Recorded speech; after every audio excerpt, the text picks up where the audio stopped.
So I've got the strings off, and you can see there's all different amounts of wrap on them that was at the top. So I'm gonna show you how to avoid doing that and have a nice consistent wrap that helps keep your guitar in tune.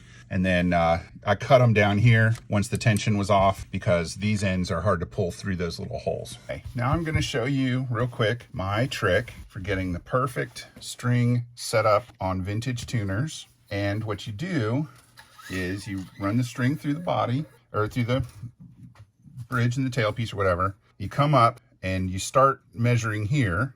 This is the low E string, so it's gonna go into the low E tuner. You go up 2 tuners past that, and you trim the string. So for the A, we're gonna go A, D, G, and trim the string. The D, we're gonna go D, G, B, and trim the string. For the G, we're gonna go G, B, E, and trim the string. Now, here's where it gets a little tricky, because as you know, once we get to the B, you gotta go under the string tree, and there's only 1 tuner, so you estimate. In the E, high E, you wanna make sure it's running through the right saddle, under the string tuner, under the string tree, and you can see that this is 1, 2. I'm not even gonna trim that high E string. I'm just gonna leave it. All right, then what you do is you take the string, you push it straight down into there's a little hole down there. Push it straight down into the hole and give it the first wrap. Then you just tune it up like normal. Okay, I'll show you that again. Down into the hole, around. Right. Hold it in the nut slot so it gets the right angle.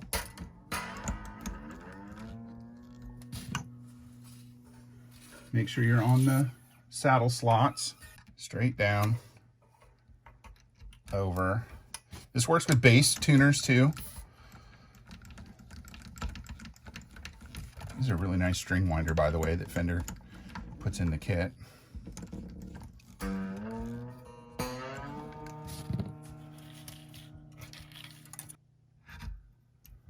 And I used to struggle with these kinds of tuners until somebody showed me this little trick.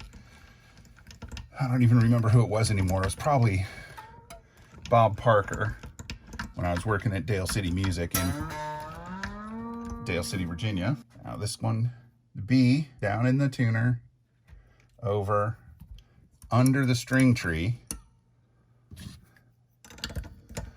and then start winding. And this way you end up with a consistent amount of wraps for each string. You don't have you don't have it too many wraps or not enough. Depending on the thickness of the strings, these are just regular 10s. I might go 3 tuners on the bass strings instead of 2.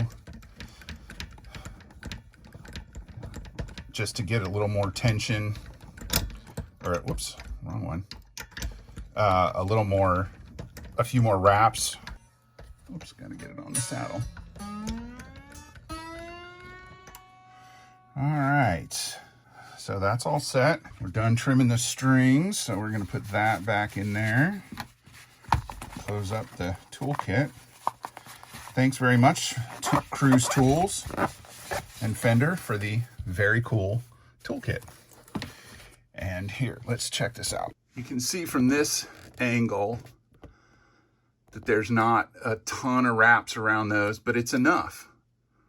You don't need 52 wraps around there to keep them tight and in tune.